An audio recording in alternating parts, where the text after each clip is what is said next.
We often hear the saying that pride goes before a fall, but in the digital age, we might need to update that to posting your crimes on TikTok goes before a long prison sentence. It sounds like a joke, but this is the unbelievable reality of what is happening in Nigeria right now. Just when we thought we had seen it all, from the tragic stories of kidnapping to the terrifying news of airstrikes, we now have a situation where bandits are treating terrorism like a content creation career. A massive breakthrough has just occurred in Kwara State that connects so many dots in our ongoing security crisis. The Nigeria police force has apprehended a notorious bandit Kingpin who didn't just terrorize victims. He actually hopped on social media to flaunt his weapons and the millions he made from ransom. Yeah, welcome to Pulse Media Services. This is a story of a bandit Kingpin, a young man who often flaunt his wealth in the social media. He makes money from kidnapping and then flaunt it in the form of doing content with it. But of course, he has been apprehended by the Nigerian police thanks to enough intelligence gathering and U.S. effort and other efforts of stakeholders who are working towards curbing these menace in Nigeria. Now, today he has been apprehended, and then the money he often extorts through kidnapping and every other thing now has been exposed on the social media. And then I want you to watch this entire episode. Then let me know what you think about this subject matter. Don't forget to like, share, subscribe, click on the notification button so that you're going to get content from our end. I've seen another video. And the timing of this arrest, it is absolutely critical. It comes right in the middle of this intense heat in the northwest, where U.S. airstrikes and Nigerian military operations are pounding the forests. It seems the rats are fleeing the burning ship, but they ran straight into a trap in Kwara State. Let's really dig into the details of this story because it feels like a movie script.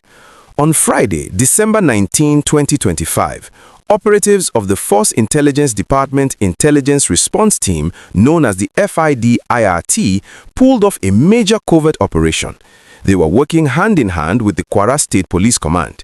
Now, for those of you who know the geography of this region, they struck in Kayama local government area, specifically along the Komen-Masalachi axis. Kayama is a very strategic location. It is a border town with thick forests that link Kwara State to Niger State and even stretch towards the borders of Benin Republic. For years, this area has been a quiet hideout, a place where criminals from the turbulent northwest, places like Zamfara and Katsina, run to when the fire gets too hot in their home base. And right now, with the reports of U.S. drones and Nigerian jets raining fire on bandit camps in the northwest, it makes perfect sense that these high-profile criminals would try to relocate to the north central.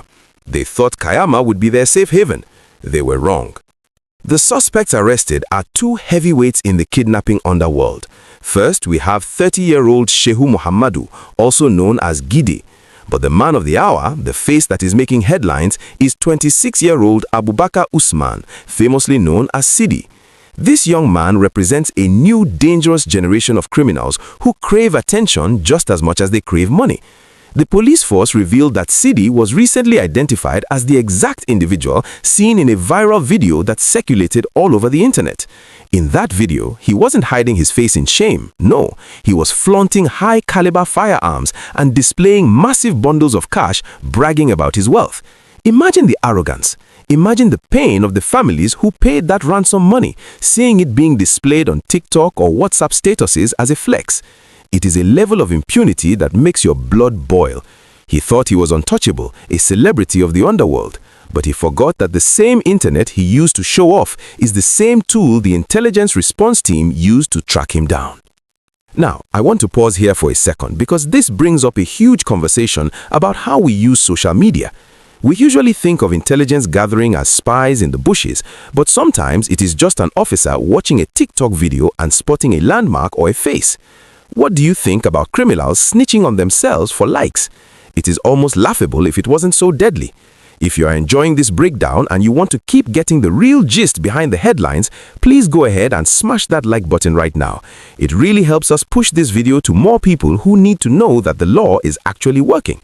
And if you haven't subscribed yet, please click that subscribe button and turn on the notification bell. We are tracking these stories every single day, and you don't want to miss what happens next with these guys.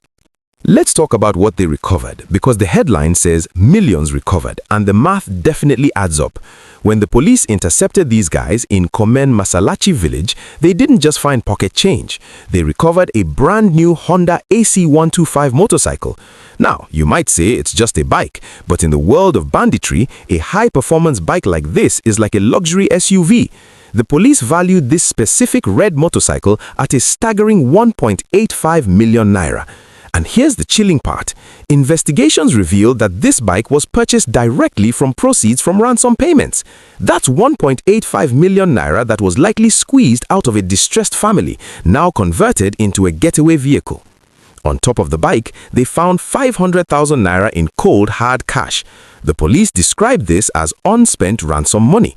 So right there, you have over 2.3 million naira in assets recovered from just two men on a motorcycle.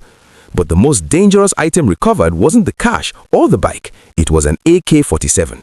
And this wasn't an empty gun. The magazine was fully loaded with 20 rounds of live ammunition. Let that sink in. 20 rounds. That's potential death for 20 innocent people. Taking that one rifle off the streets is a victory that cannot be quantified in naira.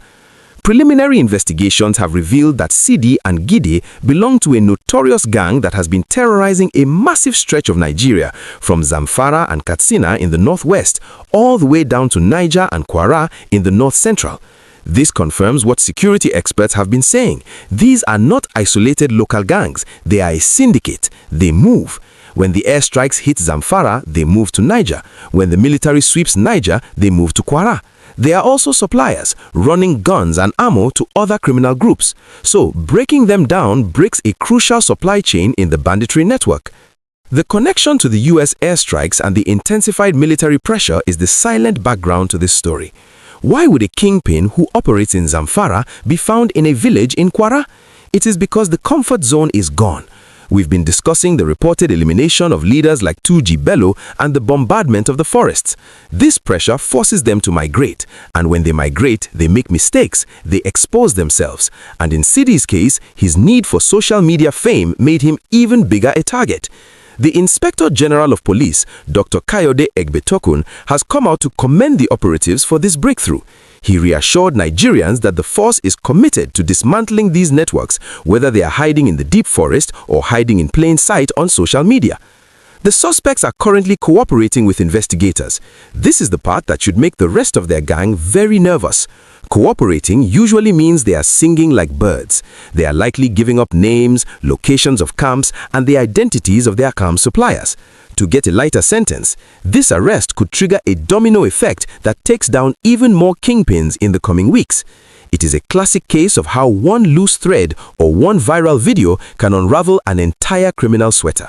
We also have to give credit to the collaborative effort here. The force headquarters in Abuja sent the intelligence response team to work with Kwara State Command. This shows a federal-level interest in securing Kwara State, which has increasingly come under threat. Residents of Kayama and the surrounding areas have been living in fear, with reports of kidnappings becoming too frequent. This arrest sends a strong message to the locals. You are not forgotten. The security apparatus is active and they are hunting these guys down. So, what is the lesson here? For the criminals, it is that there is no hiding place, not in the forest and certainly not on the internet.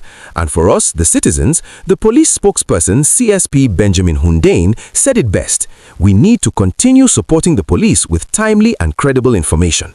If you see a neighbor suddenly buying a 1.8 million naira bike and flashing cash without a clear job, that's information. If you see new faces lurking in the border villages, that's information. Security is everybody's business. We will continue to follow this case to see who else gets named and arrested as Sidi and Gide continue to talk to the investigators. It has been a tough year for security, but ending 2025 with such a high-profile capture gives us a glimmer of hope.